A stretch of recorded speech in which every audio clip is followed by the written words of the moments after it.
Once upon a time, at the edge of Willow Woods, there lived a clever young rabbit named Skip. Skip was quick, curious, and quite tired of eating plain old carrots. All day he would hop in circles and sigh, dreaming of a sweets-filled adventure.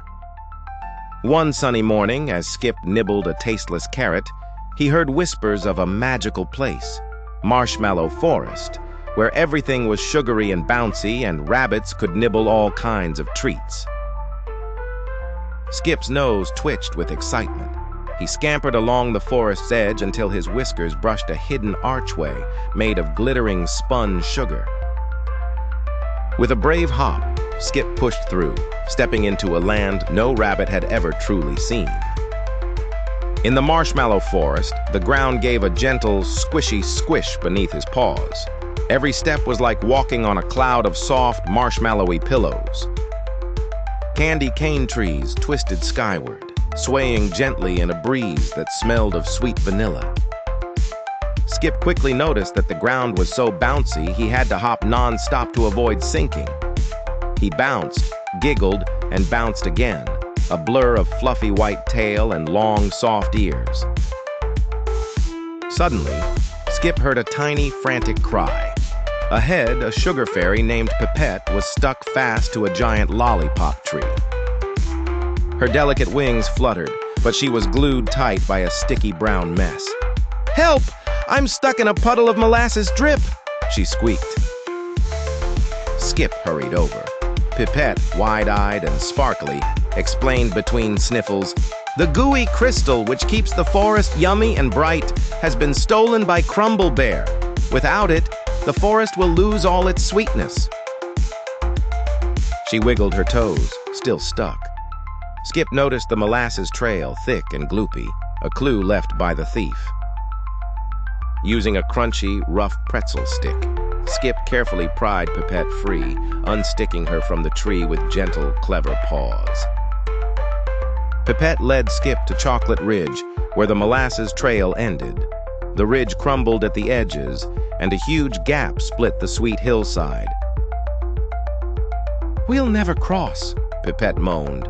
But Skip readied himself, and with a mighty bounce on the squishy ground, soared right over, touching down on two soft marshmallow mounds. Beyond the ridge, a gloomy cave yawned in a hill of wobbly, gummy bricks. Inside, the air was thick and sticky, and now Skip's long ears kept getting stuck to the gummy walls. Pipette giggled as Skip yanked his ears free, hopping along with a determined frown. Deeper in the cave, a gnawed lollipop stick lay on the floor. Pipette shivered. "That's close. Crumble Bear must be near."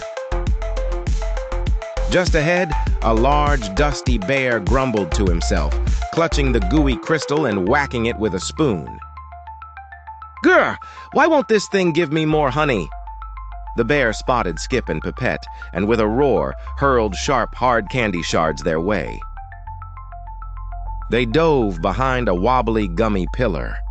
Pipette whispered, "Crumble Bear hates when things bounce." Skip looked up and spotted a marshmallow block forming the cave's ceiling.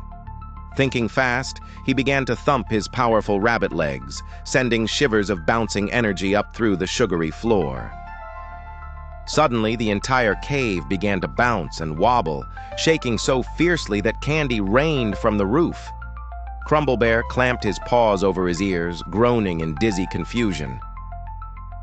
Seizing his chance, Skip crouched low and sprinted, the bouncy gummy cave floor launching him like a rocket. With one final leap, Skip snatched the gooey crystal from Crumble Bear's paw as the bear swiped but missed, too drowsy to protest. The bear, exhausted, flopped down and curled up on a pile of sticky sweets, snoring softly. Pipette fluttered over and kindly tucked a fragrant mint leaf near Crumble Bear's nose. "Even grumpy bears need sweet dreams," she smiled. Skip and Pipette dashed outside, but the forest looked gray and sad. "Quick! The crystal must return home," pleaded Pipette. They hurried to the marshmallow meadow, where a shining white chocolate pedestal awaited. But the crystal was big and heavy. It didn't fit.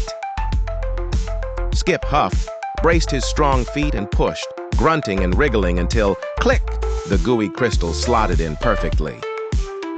Instantly, the forest erupted in glowing color and sweet scents.